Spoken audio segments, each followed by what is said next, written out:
नमस्कार दोस्तों, स्वागत है आप सभी का हमारे यूट्यूब चैनल में। उत्तराखंड प्राथमिक शिक्षक भर्ती 2025 से संबंधित महत्वपूर्ण अपडेट जो आप लोगों के लिए बहुत हेल्पफुल रहेगा कि प्रत्यावेदन किस प्रकार से लगाना है और जिसके नाम, पिता का नाम, डॉक्यूमेंट, डेट ऑफ बर्थ या फिर बेसिक जो चीज़ें होती हैं उसमें गलतियाँ हुई हैं तो वो किस प्रकार से संशोधित करें और डॉक्यूमेंट्स किस तरीके से भेजने हैं आपको, क्या फॉर्मेट रहने वाला है उसका, मेल आईडीज क्या क्या है, इस पर बात करने वाले हैं और कट ऑफ कितनी रहेगी। एट द एंड हम कट ऑफ पर भी बात करने वाले हैं। तो चलिए ज़्यादा टाइम शुरू ना करते हुए वीडियो को शुरू करते हैं। अगर आपने चैनल को सब्सक्राइब नहीं किया है, वीडियो को लाइक नहीं किया तो ज़रूर कर लीजिएगा। ये आपको आपके इन फ्यूचर इस भर्ती से संबंधित अपडेट पाने के लिए बहुत हेल्प। सबसे पहले आप ये प्रेस विज्ञप्ति देख सकते हैं। कार्यालय जिला शिक्षा अधिकारी प्रारंभिक शिक्षा मयूर विहार देहरादून और आदेश संख्या है। विज्ञप्ति प्रत्यावेदन 24 दिसंबर की अपडेट है। इस कार्यालय की आदेश संख्या दे रखी है 7 नवंबर 2025 के द्वारा सहायक अध्यापक प्राथमिक के पदों पर वेतनमान 35,400 से 1,12,400 लेवल 6 के पदों पर नियुक्ति हेतु विज्ञप्ति प्रकाशित की गई थी। तत्क्रम में आवेदन पत्रों के अभिलेखों द्वारा दिए गए विवरणों को संकलित करते हुए आवेदन पत्रों की सूची जो है वेबसाइट पर, स्कूल एजुकेशन की वेबसाइट पर प्रेषित कर दी गई है। इस आशय से अपलोड की गई है कि संबंधित अभ्यर्थी संकलित सूची में अंकित विवरण का मिलान कर साक्ष्यों, आपत्ति प्रत्यावेदन, ईमेल आईडी do-देहरादून@gmail.com अथवा स्पीड पोस्ट द्वारा अधोहस्ताक्षरित कार्यालय में 31 दिसंबर 2025 तक अनिवार्य रूप से निम्न प्रारूप को उपलब्ध कराएंगे। देखिए, सबसे पहली बात, आप जहाँ पर जिस तरीके से मांगा गया है उस तरीके से दीजिएगा। कहीं पर मेल आईडी में मांगा गया है, कहीं पर मेल आईडी और स्पीड पोस्ट दोनों का ऑप्शन रखा है, कहीं पर 3 ऑप्शन रखे कि आप हाथ से जाके भी जमा कर सकते हैं। तीनों में से सबसे सूटेबल मेरे को लगता है कि मेल आईडी, तो वो सबसे बेस्ट है। आप देखिए, समझना क्या है आपको। पहली बात, प्रत्यावेदन लिस्ट चेक करिए एक एक करके, पहले नोट कर लीजिएगा कि किस किस डिस्ट्रिक्ट में आपका क्या क्या फॉल्ट है, ठीक है। और दूसरी बात, जिसका नाम, पिता का नाम, डेट ऑफ बर्थ, इनमें कोई समस्या है तो वो कोई चेंज करने की ज़रूरत नहीं है। उसमें एड्रेस भी है। क्यों, मैं बता देता हूँ आपको। क्योंकि ये एक टाइपिंग एरर है। ये आपको कॉल किया जाएगा, कॉल बुलाया जाएगा काउंसलिंग के लिए, तो इससे संबंधित कोई समस्या नहीं होने वाली है। आप इसको वहाँ पर करेक्शन करवा सकते हैं। इसके लिए बाकी जो प्रत्यावेदन है वो मेनली रिलेटेड है आपके डॉक्यूमेंट्स को लेके। हाँ, जिसके कोई डॉक्यूमेंट नहीं लगा है, जाति, स्थाई, डीएलएड से संबंधित कोई मार्कशीट, सीटेट से संबंधित कोई मार्कशीट, आपका हाई स्कूल, इंटर, ग्रेजुएशन, तो इस तरीके की मार्कशीट आप लगाइए। नाम और पिता का नाम, डेट ऑफ बर्थ, इस तरीके में कोई इश्यू नहीं आने वाला है। तो क्योंकि एक आप, अब जैसे किसी का नाम पूजा है, किसी ने PUJA लिखने के बजाय POOJA लिख दिया, तो ऐसे में कोई इशू नहीं आने वाला। वो आप ऑन द टाइम काउंसलिंग के टाइम पे ठीक करवा सकते हैं। और बाकी इतने जिलों में करेक्शन करवा के आपको कुछ होना भी नहीं है। क्योंकि माना आपको जाना है टिहरी गढ़वाल डिस्ट्रिक्ट में और आपका प्रत्यावेदन आया है पिथौरागढ़ डिस्ट्रिक्ट में, पूजा की जगह POOJA हो गया है, तो इस तरीके का कोई इशू होगा नहीं। और मेन आपके डॉक्यूमेंट से रिलेटेड इशू है कि आपके डॉक्यूमेंट में कोई दिक्कत है तो वो ज़रूर लगाइएगा, ठीक है। अब मेल आईडी दे रखी है आपका यहाँ पर, स्कूल एजुकेशन की वेबसाइट पर आप देख सकते हैं।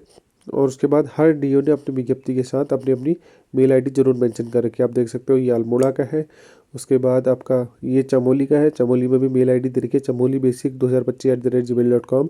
और इस प्रकार से नैनीताल का है, इसमें भी दे रखी है नियुक्ति 2025@nainital.com। ये सारी चीज़ें आपको हमारे टेलीग्राम ग्रुप पर मिल जाएंगी, ठीक है, जितनी भी कटिंग है। अब आपको भेजना किस प्रकार से है, अपना एक लैपटॉप उठाइए या फिर हाथ से भी बना सकते हैं, कोई ऐसा इशू नहीं है। उस पर ये कॉलम बनाइए, ठीक है। फॉर्म नंबर वेबसाइट के अपलोड की गई सूची के अनुसार कि आपका सीरियल नंबर कौन सा है, आपका नाम क्या है, पिता का नाम क्या है, जन्मतिथि क्या है, प्रत्यावेदन का विवरण, आपत्ति प्रत्यावेदन का विवरण, जैसे किसी का स्थायी नहीं लगा है तो स्थायी प्रमाण पत्र संलग्न नहीं है, और संलग्न साक्ष्यों का विवरण, स्थायी प्रमाण पत्र की फोटो कॉपी या प्रतिलिपि, ऐसे करके लिखेंगे। और उसके बाद नीचे उसकी एक PDF बनाइएगा। उसमें नीचे जो आपका संलग्न करना है उसकी PDF जो अटैच करके 2 पेजों की PDF हो जाएगी, उसको आप सीधे मेल कर दीजिएगा। तो ये सही तरीका है इसको प्रत्यावेदन करवाने का। जिसका भी इश्यू आ रहा है वो प्रत्यावेदन जरूर करवा लीजिएगा। और जो बेसिक चीज़ें हैं, नाम, पिता का नाम, डेट ऑफ बर्थ, इनमें कोई मेजर सी दिक्कत आ रही है क्योंकि आप मैच कर लीजिएगा, बाकी जगह ठीक है, तो उससे कोई दिक्कत नहीं आएगी आपकी। अब आगे बात करते हैं कि कट ऑफ क्या रहने वाली है आप लोगों की। देखिए, कट ऑफ समझने से पहले आपको कुछ डाटा एनालिसिस करना ज़रूरी होता है। उस डाटा का जो एनालिसिस है वो करने के बावजूद हम ये वीडियो आप लोग के सामने लेके आए हैं।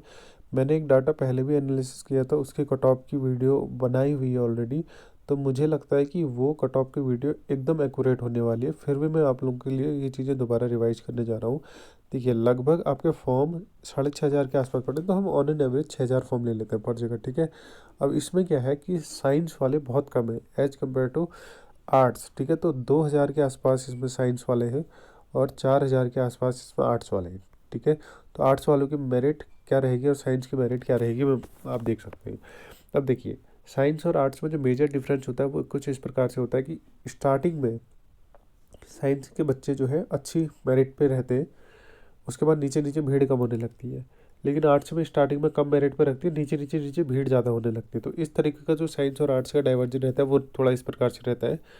अब 6,000 में से ये मान के चलिए कि चलो हम मानते हैं 500 फॉर्म रिजेक्ट हो गए, ठीक है, किसी प्रकार से, किसका कोई किस रीजन है, 500, चलो 1,000 मान लेते हैं कि अगर 1,000 फॉर्म भी रिजेक्ट होते हैं फिर भी 5,000 फॉर्म हमारे पास एकदम रियल बचते हैं, ठीक है। अब इसमें क्या है, साइंस और आर्ट्स का मानो 500 फॉर्म दोनों तरफ से कैंसिल हो रहे हैं, तो 15 साइंस के 1,500, और उसके बाद आपका लगभग 3,500 के फॉर्म आसपास आर्ट्स के बच रहे हैं, ठीक है। अब कट ऑफ की बात करें तो सबसे पहले जनरल से शुरू करते हैं, ठीक है। जनरल में आपको पता है कि 600 के आसपास सीटें हैं, किसमें, टोटल जनरल में 600 सीटें हैं, जिसमें से 650 के आसपास सीटें हैं। उसमें से लगभग कुछ सीटें आपकी साइंस में जानी है, कुछ चीज़ें आर्ट्स में जानी है। तो जनरल साइंस की कट ऑफ की बात करूँ तो 75 के आसपास जो बच्चा है वो सेफ मान सकता है अपने आप को, और सेम कंपैरिजन में 75 के आसपास अगर आप आर्ट्स से बिलोंग करते हैं तो ये सेफ मान सकते हैं, ठीक है। सेफ मान सकता है कह रहा हूँ मैं, वरना मेरे हिसाब से तो 78 के आसपास, ये 76 के आसपास यहाँ पर साइंस में रहने के चांसेज है, और आर्ट्स में 74 75 इसके आसपास रहने के चांसेज है जनरल बॉयज़, ठीक है। फीमेल की बात करूँ तो ये साइंस में 73 तक जाने के चांसेस है, और यहाँ आर्ट्स पे 73 74 तक फीमेल की कट ऑफ भी रहेगी जनरल में, ठीक है। तो जनरल की बात करें, उसके बाद अगर हम ओबीसी की बात करें तो ओबीसी और जनरल की कट ऑफ लगभग बराबर रहने वाली है, ठीक है।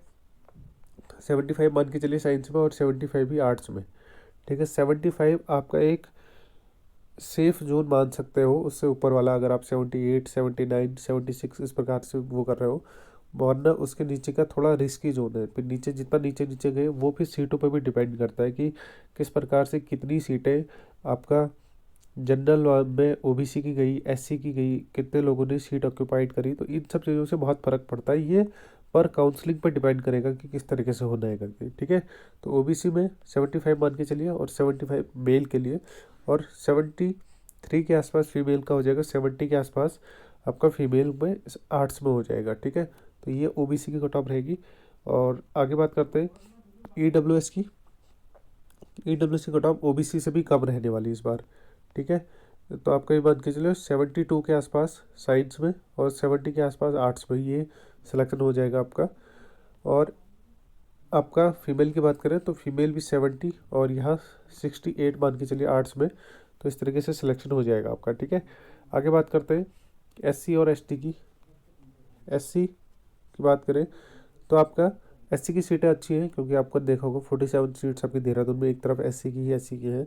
तो 70 अगर आप साइंस में लेके आ रहे हैं, 68 के आसपास अगर आपका आर्ट्स में है तो आपका सिलेक्शन हो जाएगा, और 70 के आसपास ही अगर फीमेल में है तब भी आपका सिलेक्शन हो जाएगा। 66 67 के आसपास अगर आप आर्ट्स में फीमेल पर रखते हैं तो आपका सिलेक्शन होने के चांसेज है, ठीक है। ये पॉसिबिलिटीज़ बता रहा हूँ मैं कि कितने में आपका सिलेक्शन हो जाएगा। अगर आप इससे ऊपर ला रहे हैं तो वो तो और अच्छी बात है। उसके बाद एसटी की बात करें तो एसटी 60, साइंस में 68 के आसपास, और आर्ट्स में 65 के आसपास बॉयज़, और 65 से मेल फीमेल की भी इतनी लगभग इतनी रहेगी। तो इस प्रकार से एससी एसटी ओबीसी ईडब्ल्यूएस की हमने कट ऑफ देखी, तो ये रहने वाली। और अगर आप वर्टिकल रिजर्वेशन में आते हैं, यानी कि डीएफएफ पीएच एक्स सर्विसमैन और राज्य आंदोलनकारी, इस तरह की कैटेगरी में आते हैं, तो आपका सिलेक्शन हो जाएगा, वहाँ पे सीटें रहती है अच्छी खासी, तो वैसे ही सिलेक्शन हो जाएगा वहाँ पे।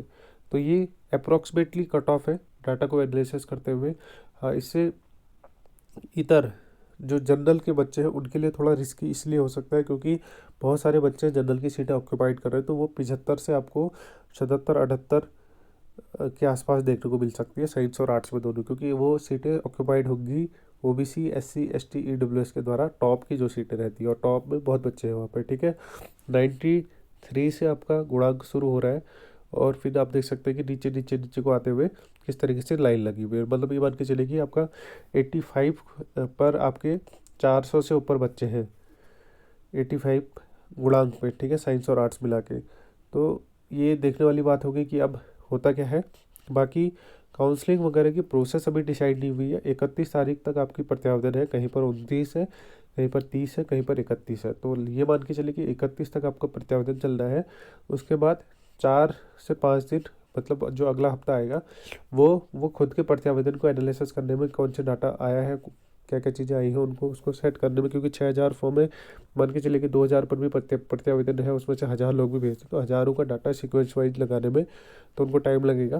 तो ये मान के चलिए कि काउंसलिंग आपका नेक्स्ट वीक पर ही होने की संभावना है, जो आपका 5 तारीख वाला वीक है। 4 तारीख को संडे है, उसके बाद 5 तारीख से आपका नेक्स्ट वीक है, 5 से 10 के बीच में आपकी काउंसलिंग होने की संभावना मेरे अकॉर्डिंग बन रही है। और ज्वाइनिंग लेटर जो पहली काउंसलिंग का होगा वो आपका 13-14 के आसपास मिलने की संभावना है। अब ये भी देखने वाले कि काउंसलिंग किस प्रकार से होती है, कितने गुना बुलाया जाता है, या फिर सभी को एक साथ बुला दो। मेरे हिसाब से इम्पॉसिबल है, क्योंकि 6000 लोगों की काउंसलिंग एक बार में करवाना बहुत इम्पॉसिबल है। यहाँ तक कि स्टेट काउंसलिंग में भी ये चीज़ पॉसिबल नहीं है कि इतनी सारी चीज़ें एक साथ करवाई जाए करके।